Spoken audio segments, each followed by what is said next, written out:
How's it going, super friends? Welcome back to my channel. I'm Brad the DCUGeek, and today I would like to share with you my Noble Toys BendyFigs from the Noble collection. Full disclosure, they sent me these in the mail, so yeah, this is free product. Just thought I would put that out there right at the beginning of the video. So big thanks to the Noble collection. Alright, so let's look at them all first. Starting with Aquaman. So here's the first one. Aquaman, the King of Atlantis, clearly based off of his appearance in the Aquaman solo film. I mean, the goldfish suit is a dead giveaway here. On the back, we have the artwork for the character. This is very simple. It's very nice, actually. I think this is designed very fantastically. This is the artwork, although, you know what? I know this is supposed to be Jason Momoa, and it looks like Jason Momoa, but am I the only other person here that sees a little bit of Chris Hemsworth there? No, just me? And then on this side, we have what I could only assume is the digital rendering pre-three-dimensional rubberized fabrication. This is what they intended the figure to look like. So let's get him out of the package and see what he actually looks like in our hands. Out you come. All right, let's cut him loose. Careful not to actually cut the figure's head. Oh, so there's the stand. Wow, that is a really good stand. I'm impressed by this, actually. And you've got the trident. Yeah, that looks good. That is a very reasonable trident accessory. And then we have the Aquaman. Let's yank him out. Huh. Okay, well let's check him out. I'm gonna put him on the stand in a second, but let's just take a look at Aquaman up close. Here's his face. That's kind of stereotypically Jesus-ish, isn't it?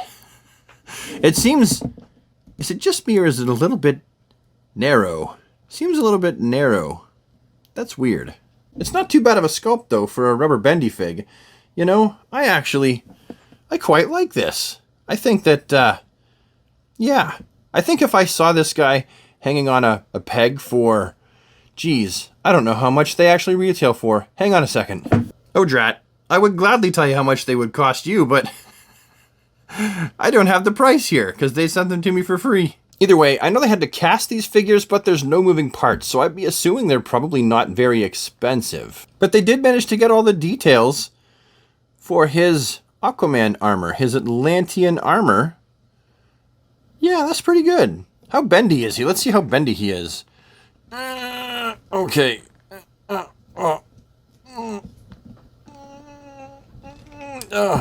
Okay, well, so Aquaman. Let's see if we can get him in a bendy pose. Okay, Aquaman's a bit stiff. But you know what? I'm going to just stand him there. And actually, my kids they have had bendy figures in the past. And, you know, they don't usually pose them around. They just kind of do that with them. Oop. Does the trident fit in his hand? It does, mostly, for the most part. It's a bit wiggly, but let's stick him on the stand. On the stand. Yeah. Oh, I got to put both feet on there. There. And that's Aquaman. Now let's open up Superman. This is obviously the one that I'm going to be the most excited about because you know me and Big Blue, he's my favorite. If I was a DC character, I would probably be Bibbo Bibowski because, well, Superman's my favorite. I like the fact that we're getting another version of Reborn Superman. I really wish that we got a very good, highly articulated action figure version of this guy from somebody. We got Rebirth, but not in his reborn suit during the Rebirth era. Anyhow, the back of the package shows that this one is actually from a completely different line where not only do we have the Batman and the Flash to review today, but we have the Hal Jordan. Aw, I really wish I got the Hal Jordan and the Joker and the Catwoman. Now these would have been a lot of fun to get an entire set of. We have some classic looking Superman artwork right here. And yeah, you can see if I pull this close, this is from a Justice League line of bendy figures. Gotta love that artwork though. They really are on top of their digital game here. Anyhow, let's yoink him out of the package. Yoink. All right, again, it comes with his stand. I really like these stands. I feel like these are probably what McFarlane should come with. Something this quality. This is very good. And here is Kal-El. The color scheme right off the bat is perfect. The blue and the red are the right Superman blue and red to be using. A bright red and a nice bright Superman blue. So first off, the head sculpt looks pretty good.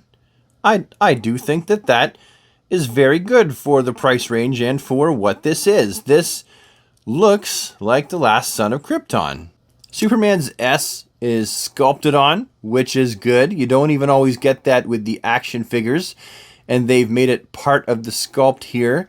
It stands out, and they got the details of his rebirth suit around the belt here. They did those properly as well. Oh, there's his butt. He's got holes in his butt and the back of his legs, just like all the rest. That's so that when the wires bend, they can move, and there's a little bit of airflow in there.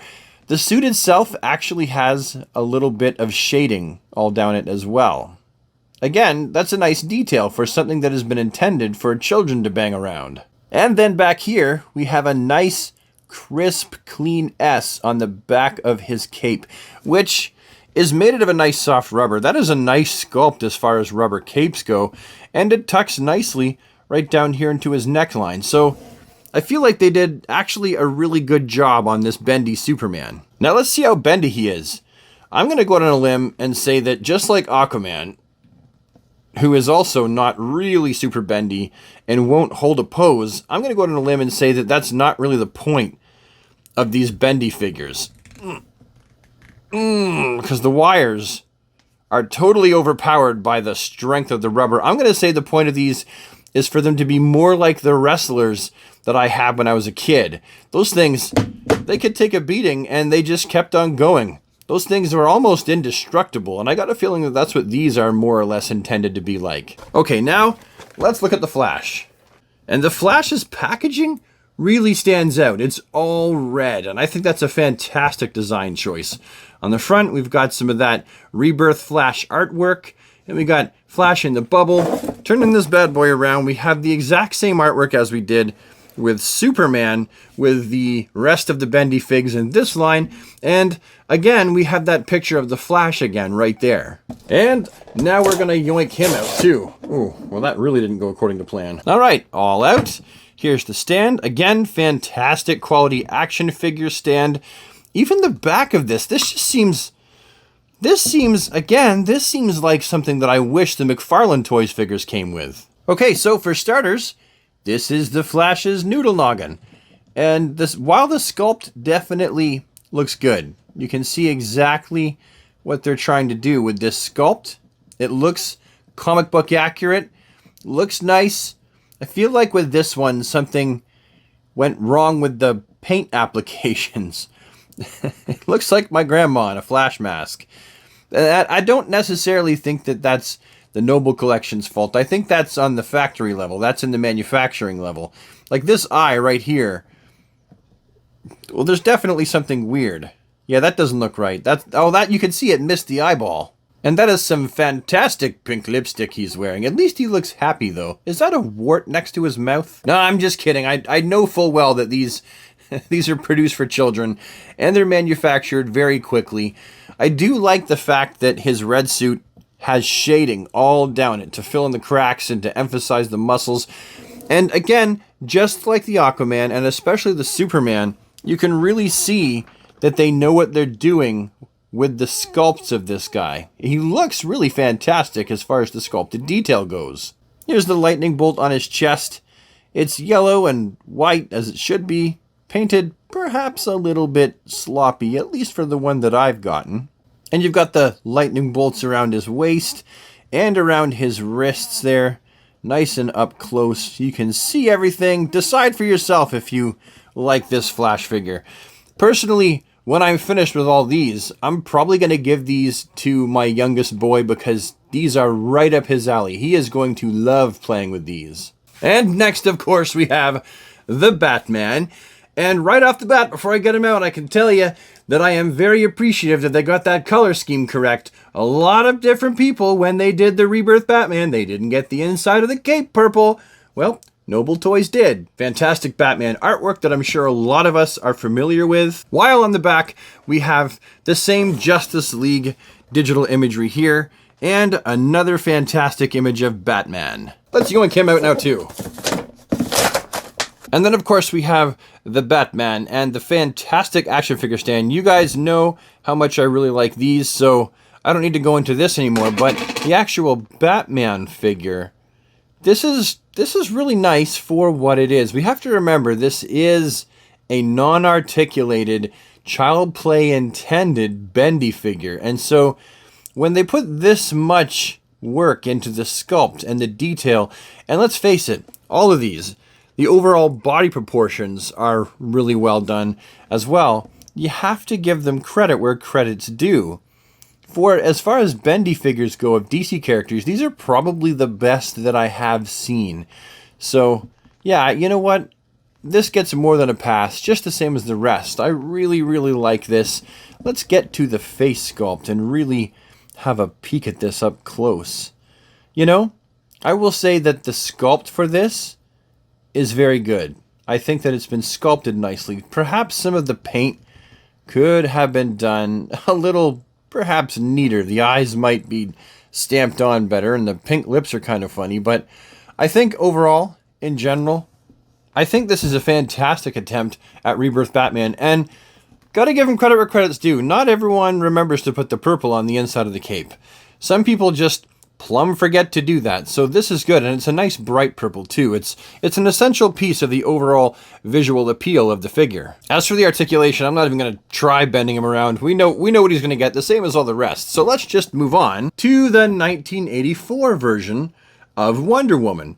I would actually go out on a limb and say that even though the box art here clearly shows that this is intended to be for Wonder Woman 84, we'll find out that you could probably use her for any version of the film Wonder Woman.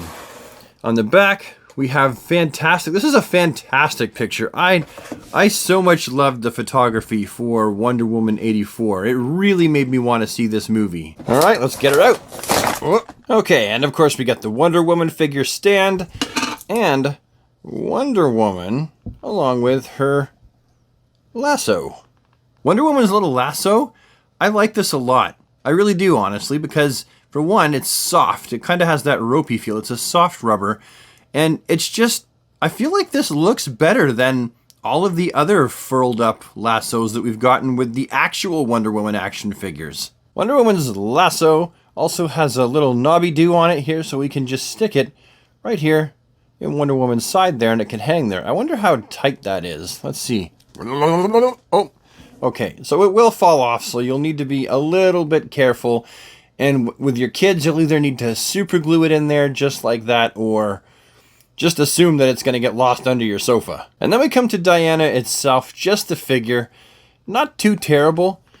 The body proportions seem like they're okay. The face sculpt for this Wonder Woman is like, well, I don't see Gal Gadot in there. I'm not even going to lie. There's no Gal there at all. Oh, I do see someone. Who is it, though? It's not Gal, but I can actually see another actress in here, possibly. It's not a terrible sculpt. You can see that as a side profile and the other side profile, nothing seems like it's mashed in there. It just, to me, doesn't scream of Gal Gadot. Maybe it's the paint job and how the very apathetic eyes have been painted on there. She's like, well, okay. You want to go for Starbucks, or do you want to catch that meteorite that's going to hit Miami? Starbucks? Yeah, all right. And her battle skirt is kind of weird. Like, it looks like she's standing outside in the wind, and the wind is blowing the battle skirt up against her. But other than that, the sculpt looks good. You got the belt, you got the different lines and stuff all in her armor. Yeah, it's not a terrible looking bendy at all. I have to keep reminding myself that this is intended for children to bang around with. Not really sure what happened there with the paint. Looks like a bird took a dump on her shoulder there. That must be some of the brown paint that trickled off of the hair. But I think overall, I think she looks good. You can actually bend her arms up. The others you can't do that with, and it's because she has such small arms. She can be all like, Wonder Woman, Wonder Woman. So now, what do I think about all 5 of these bendy Justice League characters? 2 from the movies and 3 from the comics? Are they good or are they garbage? Well, if you're looking for something that's high quality and highly articulated, then you might as well stick with McFarlane Toys, SH Figuarts, Mafex, the usual suspects. But if you're looking for something that's simple and fun, something that you can possibly introduce your children to the DC Universe with, something that isn't going to break after they get their hands on it for 5 seconds, well then these are what you're looking for. As a child of the 80s, although most of my action figures had anywhere from 5 to 7 points of articulation, I still had the LJN rubber wrestlers, and I kind of feel like if you like the wrestlers, you may like these as well. I don't know, just a thought. Anyway, super friends, have yourself an awesome DC day, and I will see you next time. Bye for now.